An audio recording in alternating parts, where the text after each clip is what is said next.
এমনি আমির হোসেন আপনি লিখেছেন, নামাজের বাইরের সময় আমার গ্যাসের একদম সমস্যা হয় না, কিন্তু অজু করার সাথে সাথে আমাকে এই সমস্যার সম্মুখীন হতে হয়, অনেক কষ্ট করে অজু ধরে রাখতে হয়, কি করতে পারি একটু দয়া করে বলবেন। স্বামীর জৈবিক চাহিদা পূরণ করতে স্ত্রী অক্ষম হলে স্ত্রীর করণীয় কি? বর্ষামণি আপনি লিখেছেন, আমার 3টা মেয়ে সন্তান, ছেলে সন্তান, লাভের কোনো আমল আছে কিনা? যে জামা কাপড় পরে সহবাস করা হয় সেই জামা কাপড় কি নাপাক হয়ে যাবে, অর্থাৎ যেটা পরে সেটা পরে নামাজ পড়া যাবে কিনা? স্বামী মোহাম্মদ আপনি লিখেছেন, আমি একটা সিগারেট কোম্পানিতে চাকরি করি, চাকরিটা কি আমার জন্য হালাল হবে? যারা আয়না বা জিনের মাধ্যমে রোগ নির্ণয় করে তাদের কাছে যাওয়া কি শিরক হবে? 3 তালাক দেওয়ার নিয়ম কি?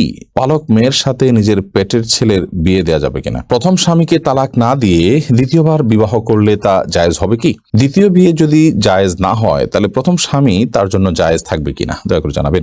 আমার এক বন্ধু সিগারেট খায়, সে বলে অজু করে সিগারেট খেলে অজু ভাঙে না, তার দাবি কি সঠিক? স্বামী মোহাম্মদ আপনি লিখেছেন, আমি একটা সিগারেট কোম্পানিতে চাকরি করি, চাকরিটা কি আমার জন্য হালাল হবে? সিগারেট কোম্পানিতে চাকরি করা মানে হলো আপনি সিগারেট উৎপাদনে কোনো না কোনোভাবে হেল্প করছেন, সহযোগিতা করছেন।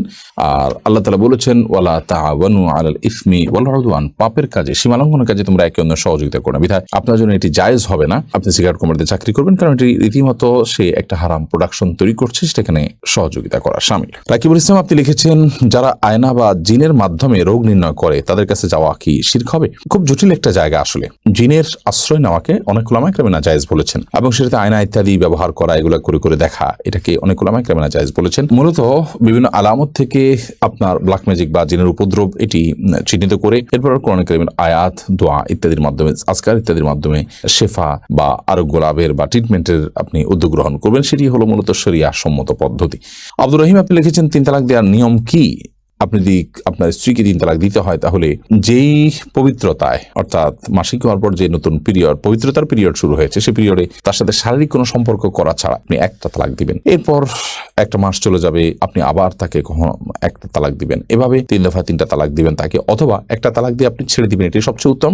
এবং 3 মাসে অটোমেটিকলি তার সাথে আপনার সময়, আপনার নির্দিষ্ট সময় আপনার পার হয়ে যাবে। এরপরে আপনি বিচ্ছেদ হয়ে যাবে। পরবর্তীতে আবার কখনো বিয়ে হলে এরপর যদি আবার তার থেকে তালাক দেওয়ার প্রয়োজন হয় তখন আপনি তালাক দিলেন। এভাবে তিন ধাপে 3টা তালাক দিবেন। একসাথে 3টা তালাক দেওয়া এটা নাজায়েজ এবং গুনাহের কথা। মোহাম্মদ রাসেল আইডি থেকে আপনি লিখেছেন, পালক মেয়ের সাথে নিজের পেটের ছেলের বিয়ে দেওয়া যাবে কিনা? হ্যাঁ, দেওয়া যাবে। যেহেতু পালক মেয়ে, সে আপনার আসল মেয়ে না, অতএব তাকে আপনি পেটের ছেলের সাথে বিয়ে দিতে পারেন। হ্যাঁ, যদি আপনার পালক মেয়েটা আপনার দুধ সন্তান হয় বা দুধ সম্পর্কিত আত্মীয় হয়, যার সাথে বিয়ে বন্ধন আবদ্ধ, হারাম, দুধের কারণে যে সম্পর্ক হয় সেটি যদি এই পর্যায়ে চলে যায়, ধরুন আপনি এই ছেলের বোনের দুধ আপনি পান করেছেন, তাহলে তো সে আপনার দুধ ভাই, যার কারণে তাকে আপনি বিয়ে করা জায়েজ হবে না। তো এরকম কিছু যদি না হয়, জাস্ট পালক মেয়ে, তাকে আপনি লালন পালন করেছেন, আপনার দুধ পান করেনি সে, তাহলে সেক্ষেত্রে, বা এই ছেলের সাথে আপনার যে ছেলে হয়েছে তার সাথে তার দুধের কোনো সম্পর্ক নেই সরাসরি, তাহলে সেক্ষেত্রে তার সাথে বিয়ে দিতে কোনো অসুবিধা নেই। এমনি সেলিম রেজা কাজল আপনি লিখেছেন, যে জামা কাপড়ে পরে, যে জামা কাপড় পরে সহবাস করা হয় সেই জামা কাপড় কি নাপাক হয়ে যাবে, অর্থাৎ যেটা পরে সেটা পরে নামাজ পড়া যাবে কিনা? যা কাপড় চোপড় পরে সহবাস করলেই সেটা নাপাক হয়ে যাবে না। যদি সেখানে নাপাক লাগে তাহলে সেক্ষেত্রে সেটা নাপাক হবে, আর যদি নাপাক না লাগে তাহলে সেটা নাপাক হবে না। অতএব এটি নির্ভর করবে যে নাপাকটা লেগেছে কি লাগেনি তার উপরে। রোবাই আমিন মৌরি এই আইডি থেকে আপনি লিখেছেন, প্রথম স্বামীকে তালাক না দিয়ে দ্বিতীয়বার বিবাহ করলে তা জায়েজ হবে কি?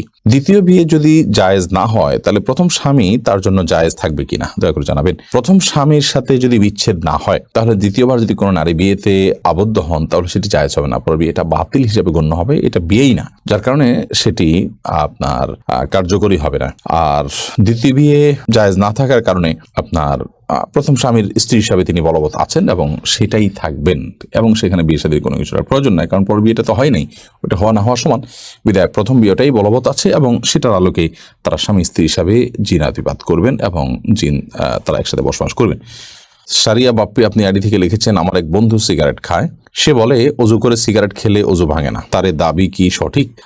দেখুন, অজু করে সিগারেট পান করলে, ধূমপান করলে অজু ভাঙে না, এটা তো মোটা দাগে ঠিক আছে যে অজু করেছেন, আপনি অজু করার পর ধূমপান করেছেন, তাহলে সেক্ষেত্রে আপনার অজু ভাঙবে না। কিন্তু আপনার মনে রাখা উচিত যে আপনি যদি ধূমপান করেন তাহলে সেক্ষেত্রে অজু ভাঙার চেয়ে বড় কিছু আপনার ভেঙে যাবে। অজু ভাঙাটা তো গুনাহের ব্যাপার না, অজু ভাঙাতে কোনো গুনাহ হয় না, অজু ভাঙা তো একটা স্বাভাবিক প্রক্রিয়া, কারোর পেশাব মলমূত্র ত্যাগের কারণে তিনি অজু ভঙ্গ হয়ে গেছে, এর কারণে কোনো গুনাহ হবে না, তিনি আবার অজু করে ফেলবেন। কিন্তু আপনি যখন ধূমপান করবেন তখন আপনার তাকওয়া ভেঙে যাবে, আপনার গুনাহ হবে, যার কারণে সেটার কারণে আপনার শাস্তির মুখোমুখি হবে। ওযু ভাঙার কারণে তো শাস্তির মুখোমুখি হতে হবে না, বিধায় ধূমপান করলে ওযু ভাঙবে না, এটা ঠিক, কিন্তু তার চেয়ে বড় কিছু ভেঙে যাবে, অর্থাৎ আপনার নেক আমল ভেঙে যাবে। বিধায় একজন ইমানদার সেটিকে ঠুনকো ভাবে দেখার কোনো কারণ নেই। ওযু ভাঙবে না বলে এটাকে ঠুনকো ভাবে না দেখে বরং এটার আরো যে ভয়াবহ দিক আছে সেটা আমাদের খেয়াল রাখা উচিত। তবে হ্যাঁ, এটা ঠিক যে ধূমপান করার পর মুখে যে দুর্গন্ধ হয়, আপনি সালাত আদায় করার জন্য সেই দুর্গন্ধ দূর করে তারপরে আপনি মসজিদে যাবেন এবং সালাত আদায় করবেন, যাতে করে ফেরেশতাদের কষ্টের কারণ না হয়, সেটি খেয়াল করতে হবে।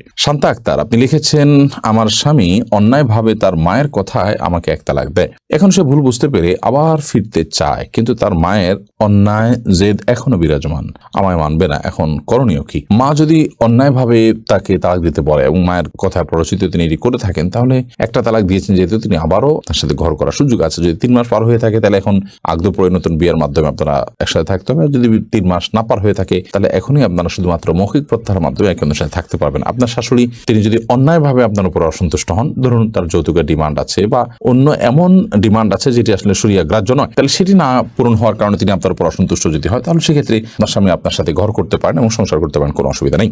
এরপরে সাবিহা জাহান লিখেছেন, স্বামীর জৈবিক চাহিদা পূরণ করতে স্ত্রী অক্ষম হলে স্ত্রীর করণীয় কি? যদি স্ত্রী স্বামীর জৈবিক চাহিদা পূরণ করতে অক্ষম হন, তাহলে সেক্ষেত্রে স্বামীকে একাধিক বিয়ের ক্ষেত্রে তিনি সহযোগিতা করবেন এবং স্বামীর চরিত্র হেফাজত করা একটা গুরুত্বপূর্ণ বিষয় এবং বিয়ের অন্যতম লক্ষ্য এটি। তো সে লক্ষ্য যদি পূরণে অপারগ হন তিনি, তাহলে সেক্ষেত্রে স্বামী গুনাহের দিকে যেতে পারেন, চরিত্র নষ্ট হতে পারে। সেই জায়গা থেকে স্বামীর জন্য দ্বিতীয় বা তৃতীয় স্ত্রীর ব্যবস্থা করা এবং সেটার জন্য মানসিক সম্মতি দেওয়া, তাকে সহযোগিতা করা, এটা। সুমাইয়া সাদ্দাম এআইডি থেকে আপনি লিখেছেন, নন মাহরামদের সাথে কি ফোনে বেশি কথা বলা যাবে না?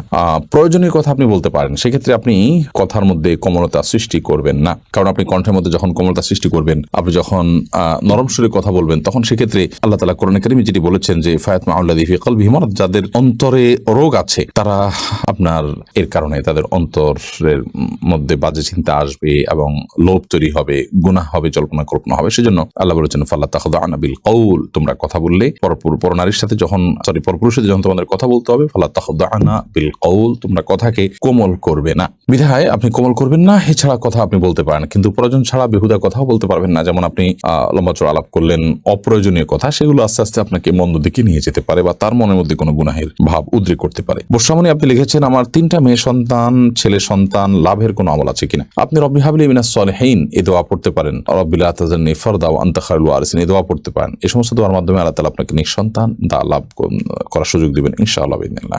আমির হোসেন আপনি লিখেছেন, নামাজের বাইরের সময় আমার গ্যাসের একদম সমস্যা হয় না, কিন্তু ওযু করার সাথে সাথে আমাকে এই সমস্যার সম্মুখীন হতে হয়, অনেক কষ্ট করে ওযু ধরে রাখতে হয়, কি করতে পারি একটু দয়া করে বলবেন? নামাজের বাইরের সময় গ্যাসের সমস্যা হয় না, কিন্তু নামাজ দাঁড়ালে শুরু হয়ে যায়। এটা কোনো দুষ্ট জিনের উপদ্রব কিনা, ব্ল্যাক ম্যাজিকের কারণে কিনা, সেটা আপনার দেখা দরকার এবং সেটার জন্য আপনি রাকিদের শরণাপন্ন হয়ে ট্রিটমেন্ট করা উচিত। বিশেষ করে কোরআন কারীমের তেলাওয়াত, জিকিরের পরিমাণ বাড়িয়ে দেওয়া উচিত। কিন্তু সালাতের মধ্যে আপনাকে ওযু ধরে রাখতেই হবে, কারণ ওযু আপনার ছুটে গেলে আবার নতুন করে ওযু করে আপনাকে সালাত আদায় করতে হবে।